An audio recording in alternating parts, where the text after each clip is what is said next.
Welcome back to the Crushing It podcast, ladies and gentlemen. Don't forget to hit that like and that subscribe button. We're only 28 subscribers away from 400. I would greatly appreciate it if we could get there. Let's get this video to 20 likes, and now here we go. My 6 keys for a Denver Broncos victory to send them to the goddamn Super Bowl. Let's get it, ladies and gentlemen, right now here on Crushing It.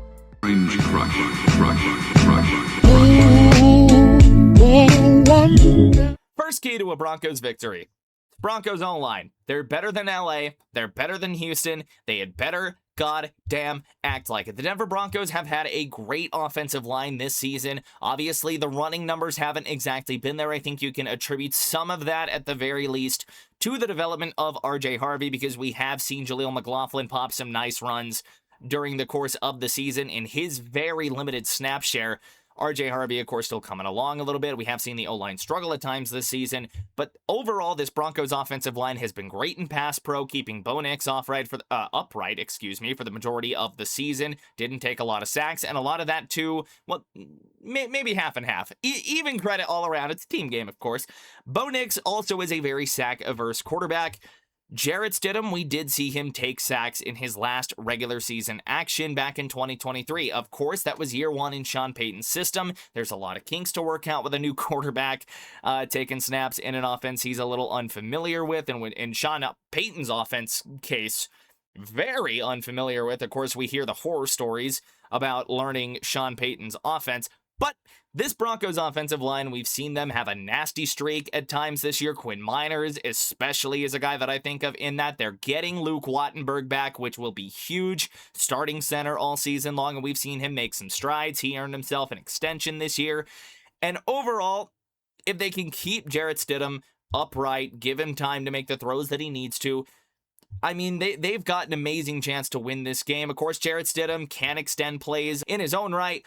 He can do some of those things that Bo can. Maybe Jarrett doesn't do them as often. We might see him hang in the pocket a little more, because that's just kind of the type of quarterback that he is. So it's going to be up to this Broncos offensive line to step up to the challenge and take out the Pats, Milton Williams, and this Pats front seven. It's going to be a hell of a test for these Broncos, but I definitely think that this Broncos O-line is a much better unit than what New England has faced. Now, with that being said, that is key number 1 for a Denver Broncos victory. Let's move on to key number 2. Key number 2, we saw Nik Bonitto essentially account for 6 of his own points against the Buffalo Bills in relatively back-to-back drives. You had the end-of-half sequence where he punches the ball away from Josh Allen being careless with it, carrying it like a loaf of bread. What are we doing, brother?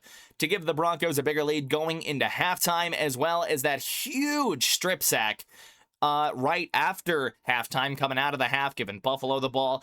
Those were 2 huge swings in the game, and those 6 points went basically all the way to help the Broncos win that game in overtime.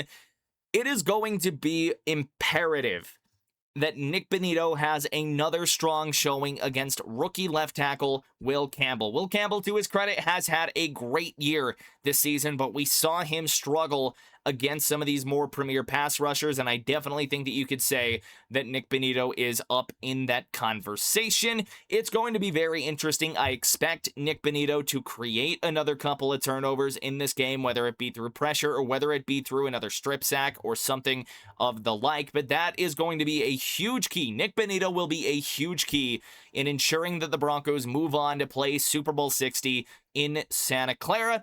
Now let's move on to key number 3.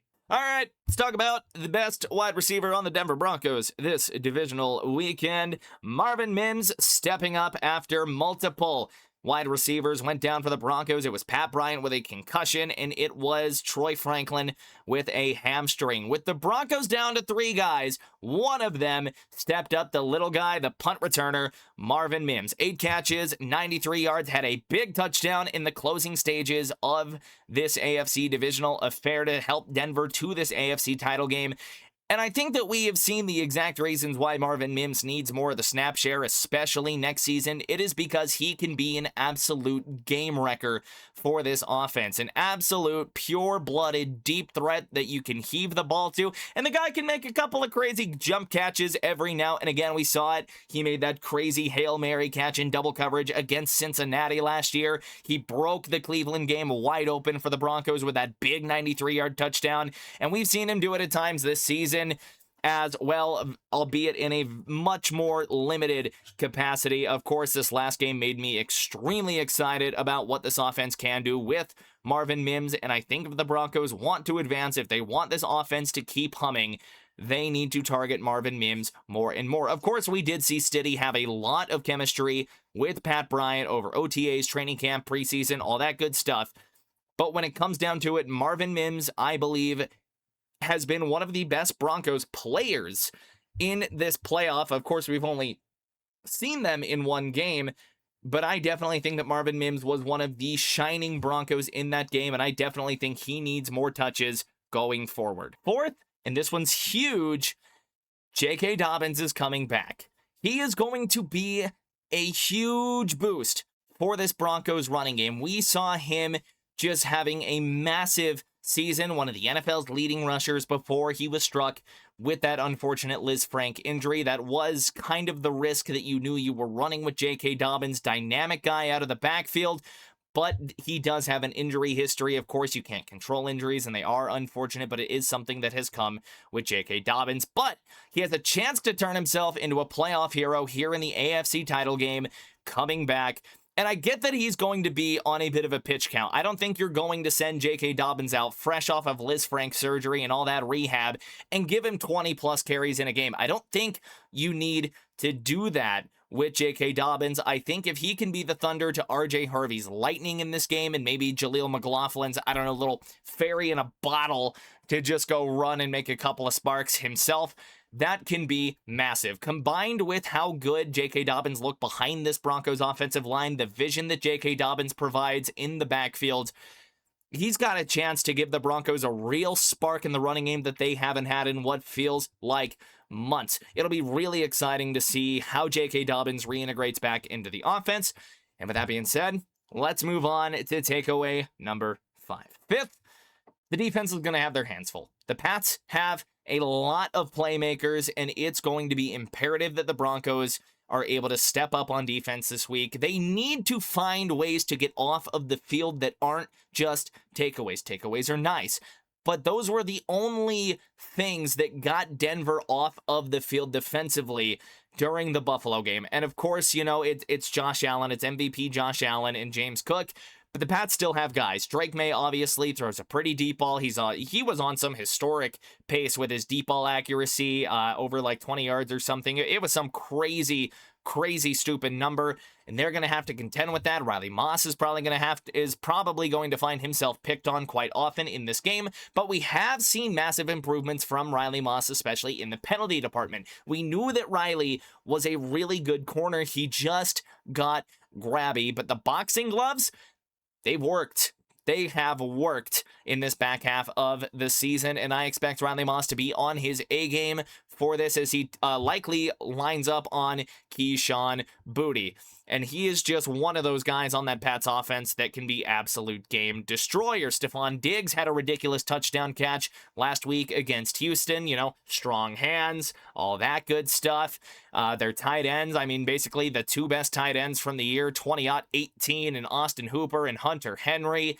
Two guys that still have juice, and they're making it work in this Pats offense, in the receiving game, or in the running game as well. Ramondre Stevenson, who's cleaned up the fumble issues he was facing earlier in the year, and Travion Henderson, who's been a pretty electric rookie for the Pats. The Broncos are going to have their hands full, but I think that they've got the guys that they need to be able to step up and make the Pats' life on offense maybe not a living hell, but they can definitely make it difficult. I mean, hell, bold prediction here, but I think the Broncos might force a punt during the AFC title game.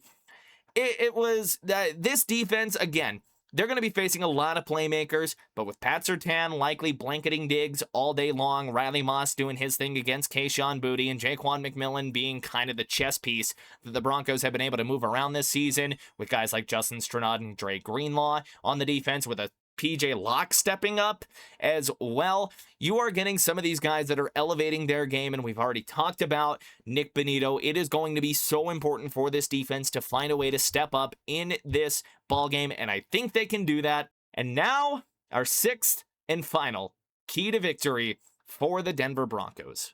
Sixth, and sadly, our last. Of course, I can't spend forever with you. I do have to go to the gym, and there are things to do outside of the YouTube space. However, my sixth and final takeaway, Jarrett Stidham, I'm looking at you.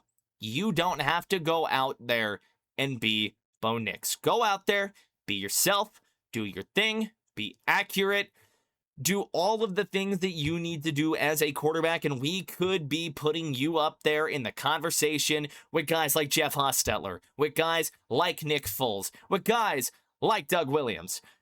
It would be incredible to see Jarrett Stidham just absolutely go ball out, maybe make himself a shit ton of money here in the future. Of course, Broncos do have him under contract through 2026, but it is Jarrett Stidham's job to take the baton of the offense and just execute. He doesn't need to be this, doesn't need to be that, doesn't need to be a game manager, doesn't need to be a reckless gunslinger. Jarrett Stidham needs to be Jarrett Stidham. He needs to play accurate ball. And that is really all I can ask of Jarrett Stidham. Go out there, execute, do your thing, lead us to victory, and shut the naysayers up. And again, we could be talking about a Nick Foles type of run to Super Bowl 60. And with that being said, ladies and gentlemen, that has been this episode of the Crushing It Podcast. Let me know if you enjoyed. Let me know what you think of my keys to victory down below in the comments. Again, don't forget to like the video, and don't forget to subscribe if you enjoyed what you saw.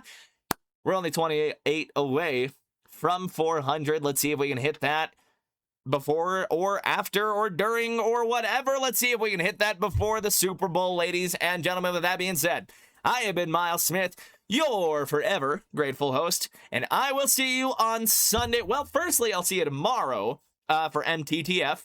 I mean, our lives are finally a little settled again, mine and Trent's. So we will be live for MTTF tomorrow, and then we'll be live on Sunday as well for that Broncos and Pats AFC title game, and I can not wait to see you there, and we'll see you later.